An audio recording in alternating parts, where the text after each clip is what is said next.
Screen पर आपको राहुल गांधी की एक तस्वीर दिख रही है जिसमें राहुल गांधी को रावण बताया गया है और लिखा गया है भारत खतरे में है। रावण एक कांग्रेस पार्टी प्रोडक्शन। तो आपको साफ कर दें, यह तस्वीर हमारी नहीं है। तो आखिर इस तस्वीर को किसने बनाया और क्यों अब इस तस्वीर को लेकर के सियासी बखेड़ा खड़ा हो गया है, चलिए आपको विस्तार से बताते हैं। इस तस्वीर को भारतीय जनता पार्टी ने अपने आधिकारिक सोशल मीडिया एक्स हैंडल से शेयर किया है और बीजेपी ने यह शर्मनाक हरकत की है। संसद में नरेंद्र मोदी बात करते हैं कि शब्दों की गरिमा होनी चाहिए और लोकतांत्रिक पद्धति में भरोसा रखना चाहिए, एक दूसरे नेताओं का सम्मान करना चाहिए, आपत्तिजनक शब्दों और कार्टून का इस्तेमाल नहीं करना चाहिए। प्रधानमंत्री ये सब बातें करते हैं, लेकिन उन्हीं की पार्टी अपने सोशल मीडिया हैंडल पर कुछ और ही पोस्ट करती है और देश के एक सांसद को रावण बता देती है।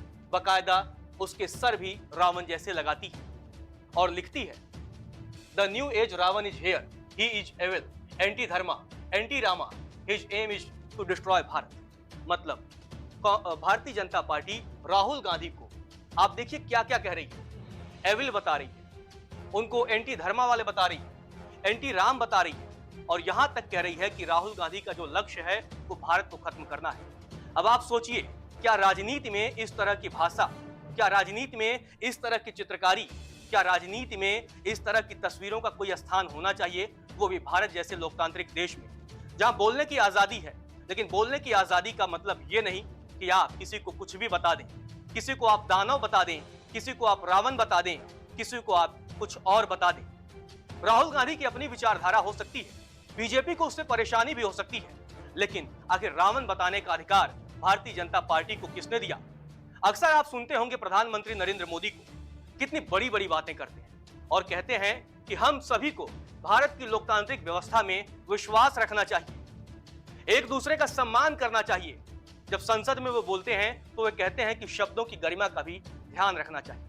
लेकिन जब आप बाहर होते हैं, संसद से बाहर जाते हैं, उन्हीं की पार्टी इस तरह के चित्रों को बनाती है और एक देश के एक सांसद को, जो कि नरेंद्र मोदी के ही प्रधानमंत्री के जब वो बैठते हैं तो उनके ठीक अब सामने राहुल गांधी भी बैठे होते हैं, क्योंकि कांग्रेस के वे सांसद हैं। और एक सांसद का इस तरह से अपमान करना आखिर भारतीय जनता पार्टी को कहां से शोभा देता है? कैसे भारतीय जनता पार्टी ये सब कर रही है? जब 2024 के लोकसभा चुनाव नजदीक हैं तो इस तरह की तस्वीरें बना करके भारतीय जनता पार्टी क्या संदेश देना चाहती है? आखिर भारतीय जनता पार्टी देश के युवाओं को क्या संदेश देना चाहती है? जो लोग राजनीति में आने को सोचते हैं, तमाम ऐसे युवा हैं जो चाहते हैं कि वो राजनीति में आकर के अपना भविष्य बनाएं, अच्छी भाषा का प्रयोग करें, अच्छा ज्ञान अर्जित करें, उनको इस तरह की तस्वीरें बना करके भारतीय जनता पार्टी आखिर क्या संदेश देना चाहती है?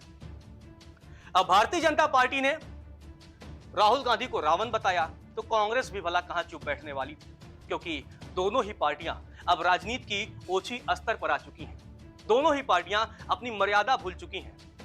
कहां भारतीय जनता पार्टी अटल बिहारी वाजपेयी की पार्टी हुआ करती थी कि जहां एक ऐसा सम्मान था एक दूसरे के प्रति, लोकतांत्रिक व्यवस्था में ऐसा यकीन था कि भले ही एक दूसरे के सामने आलोचना कितनी भी हो जाए, लेकिन शब्दों और चित्रों की बड़ी मर्यादा रहती है। कहां कांग्रेस जवाहरलाल नेहरू की पार्टी हुआ करती थी, जिनका लोकतांत्रिक व्यवस्था में यकीन था और उन्होंने बतौर भारत के पहले प्रधानमंत्री इस देश को लोकतांत्रिक व्यवस्था प्रदान की।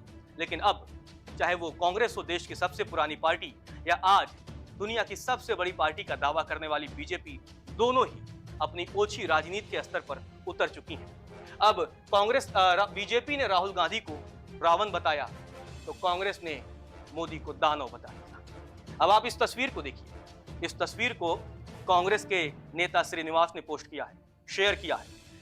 अगर बीजेपी ने राहुल गांधी को रावण बताया तो अब कांग्रेस ने मोदी को दानव बता दिया और दिखा हिंदुस्तान खतरे में है।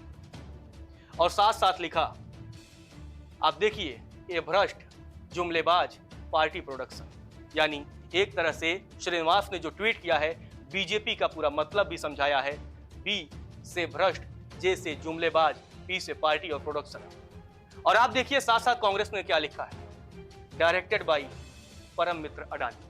तो कांग्रेस ने अब मोदी को दानव बताया और साथ साथ अडानी पर भी निशाना साधा। अब आप देखिए किस तरह से भारतीय जनता पार्टी ने अगर जब राहुल गांधी को रावण बताया, अब कांग्रेस ने मोदी को दानव बता दिया। कांग्रेस के नेता श्रीनिवास बीवी ने सोशल मीडिया पर लिखा, the new age Modano is here, he is evil, anti democracy, anti constitution, anti people, anti humanity, his only aim to destroy Bharat and the idea of India. जिस तरह से भारतीय जनता पार्टी ने ट्वीट करके राहुल गांधी पर निशाना साधा था, राहुल गांधी पर आपत्तिजनक टिप्पणी की थी, ठीक उसी प्रकार से अब कांग्रेस के नेता श्रीनिवास बीवी ने भी ट्वीट किया है। उन्होंने प्रधानमंत्री नरेंद्र मोदी को दानव बता दिया और साथ साथ उनको एविल बताया और एंटी डेमोक्रेसी यानी लोकतंत्र में व्यवस्था न रखने वाला बताया, एंटी कॉन्स्टिट्यूशन यानी संविधान विरोधी बताया और साथ साथ लोगों का भी विरोधी बताया, इसके साथ साथ मानवता का भी विरोधी बताया। और साथ साथ ये भी आरोप कांग्रेस ने लगा दिया कि जो प्रधानमंत्री नरेंद्र मोदी का लक्ष्य है वो भारत को नष्ट करने का है और भारत जो इंडिया है उसके विचार को नष्ट करने का है। अब आप देखिए किस तरह से बीजेपी और कांग्रेस दोनों ही निम्न स्तर की राजनीति पर उतर गई हैं और दोनों ही पार्टियां, कोई किसी को रावण बता रहा है तो कोई किसी को दानव बता रहा है। आखिर इस तरह की राजनीति करके ये दोनों ही पार्टियां देश और देश के युवाओं को क्या संदेश देना चाहती हैं? लोकतंत्र पर क्या भरोसा है इनका कि आखिर कोई किसी को दानव बता दे, कोई किसी को रावण बता दे? आखिर अधिकार इन लोगों को किसने दिया है? किस तरह से अब दानव बता दिया कांग्रेस के नेता। आप देखिए प्रधानमंत्री हैं, देश के संवैधानिक व्यवस्था का हिस्सा हैं, देश के सर्वोच्च संवैधानिक पद पर विराजमान हैं, उनको आप दानव बता रहे हैं। तो ठीक वही गलती जो कि बीजेपी ने शुरुआत की थी, इससे जो पूरा ये जो अब सियासी बखेड़ा खड़ा हुआ है, इसकी शुरुआत जो है वो भारतीय जनता पार्टी ने की। भारतीय जनता पार्टी ने राहुल गांधी को रावण बताया तो अब कांग्रेस ने पलटवार किया, लेकिन दोनों ही अपनी अपनी जगह गलत हैं। और आप जानिए कि ऐसी राजनीति जो है वो देश का कल्याण नहीं कर सकती। आप बात करिए महंगाई पर, आप बात करिए बेरोजगारी पर, आप बात करिए युवाओं की समस्याओं पर, आप बात करिए किसानों की समस्याओं पर, आप बात करिए नौजवानों की समस्याओं पर। कहां एक दूसरे को आप रावण और दानव बताने में जुटे हैं? देश के लोगों ने क्या आपको इसलिए वोट किया था कि आप जा करके एक दूसरे को किसी को दानव बताइए, कोई किसी को रावण बताए? देश के लोगों ने आपको वोट किया था इस देश की समस्याओं का समाधान करने के लिए, ना कि आपस में एक दूसरे को रावण और दानव बताने के लिए। नमस्कार, मैं हूं मानक गुप्ता। अगर आपको हमारा ये वीडियो पसंद आया हो तो इसे लाइक और शेयर जरूर करें और हाँ, हमें सब्सक्राइब और फॉलो करना ना भूलें ताकि आप देश और दुनिया की कोई खबर मिस ना करें। तो जुड़े रहिए हमारे साथ और देखते रहिए न्यूज़ 24।